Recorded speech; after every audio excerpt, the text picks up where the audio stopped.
Welcome back, خوش آمدید جناب ایک مرتبہ پھر سے، اور 3 بج چکے ہیں، گھروں میں یقینی طور پر تیاریاں بھی جو ہیں وہ شروع ہو چکی ہوں گی۔ پراٹھے جو ہیں وہ زبردست سے خوشبودار تیار ہو رہے ہوں گے، دل للچا رہے ہوں گے، چونکہ میں نے کھایا نہیں ابھی تک، اس لیے میرا بڑا دل آیا ہوا ہے کہ پراٹھے اور پراپر انڈا آملیٹ وغیرہ یا کڑھائی بوٹی کے ساتھ جو ہے نا وہ کسی دن سحری کی جائے۔ لیکن کیا کریں جناب، ملنا بھی ہوتا ہے نا، یہ بھی جو ہے وہ کام کی رسپانسبلٹیز بھی ہوتی ہے، ورنہ سحری ایک دن کی دبا کے بنتی ہے۔ آپ کو ویسے کیا پسند ہے، کس چیز پہ زیادہ دل للچاتا ہے کہ جناب یہ ہونا چاہیے؟ صحیح دیسی گھی کا لچھے دار قسم کا پراٹھا ہو، کڑھائی بوٹی ہو، دہی ہو، نویا کڑک چائے ہو اور سب کچھ اماں کے ہاتھ کا بنا ہو۔ بڑا آپ ثقیل قسم کی آپ نے جو ہے وہ سحری صحیح پنجابن لاہورن والا جو ہے نا وہ صحیح والا جو ہے۔ لیکن بہرحال جناب احتیاط بھی کیجئے گا، اور جس طرح سے ہم نے آپ سے کہا تھا پہلے سے اگر اتنا سب کچھ کرنا ہے تو ذرا پہلے اٹھیے اور پہلے اٹھ کے تیاری کیجئے، پراپر اہتمام کیجئے ایک دن پہلے کا۔ یہ نہ کیجئے کہ جناب بستر میں بیٹھے بیٹھے اور آپ نے کھا لیا تو بڑا تنگ کرے گا پھر آپ کو یہ جو روزہ ہے نا۔ بالکل۔ اچھا جی، اس وقت کا ہمارا ایک سیگمنٹ ہوتا ہے مساجد کا، تو دیکھتے ہیں آج کون سی مسجد ہے۔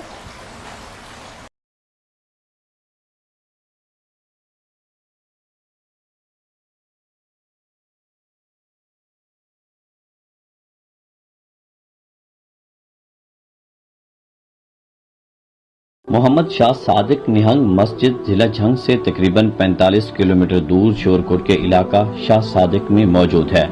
اپنے عمدہ ڈیزائن، منفرد طرز تعمیر اور جاذب نظر خطاطی کی وجہ سے اس مسجد کو خاص شہرت حاصل ہے۔ شاہ صادق نہنگ مسجد کو تقریباً 130 سال قبل محمد نصرت علی چیلہ نے تعمیر کروایا، جس میں سینکڑوں نمازی بیک وقت نماز ادا کر سکتے ہیں۔ اس مسجد کی تعمیر گلکاری، میناکاری اور خطاطی کرنے والے درجنوں کاریگروں کی خدمات حاصل کی گئیں۔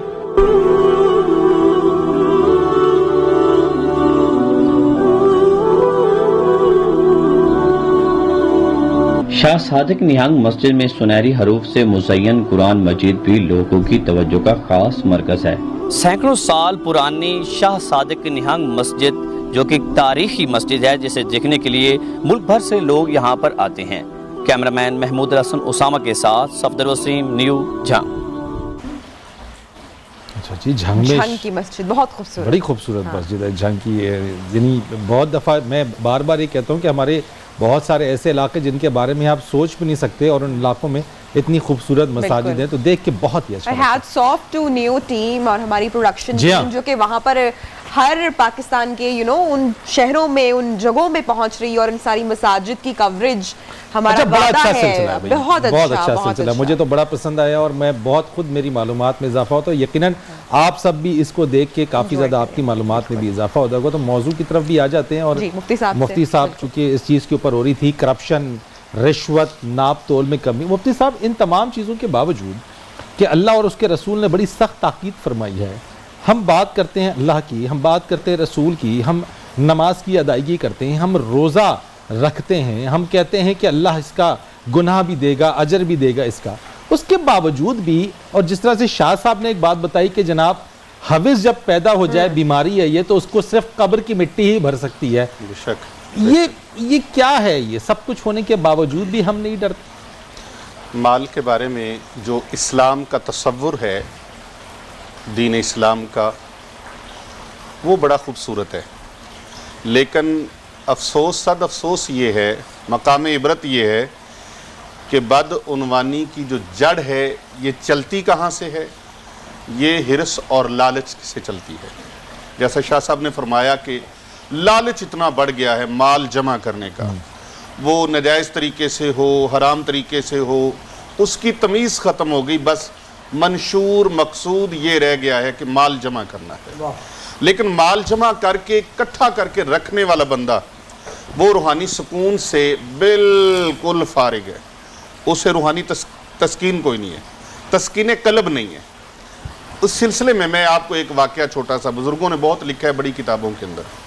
ایک بادشاہ تھا، دنیا کا مال و متاع بادشاہ کے پاس بہت ہوتا، آپ کو پتہ ہے بادشاہ پھر بادشاہ ہوتے، اور مال و متاع کے ڈھیر لگے ہوئے ہیں ہر طرف، لیکن بے سکونی اس کو ڈسے جا رہی ہے کالے ناگ کی طرح۔ وہ اپنے مشیروں کو کہتا ہے مجھے سکون نہیں ملتا،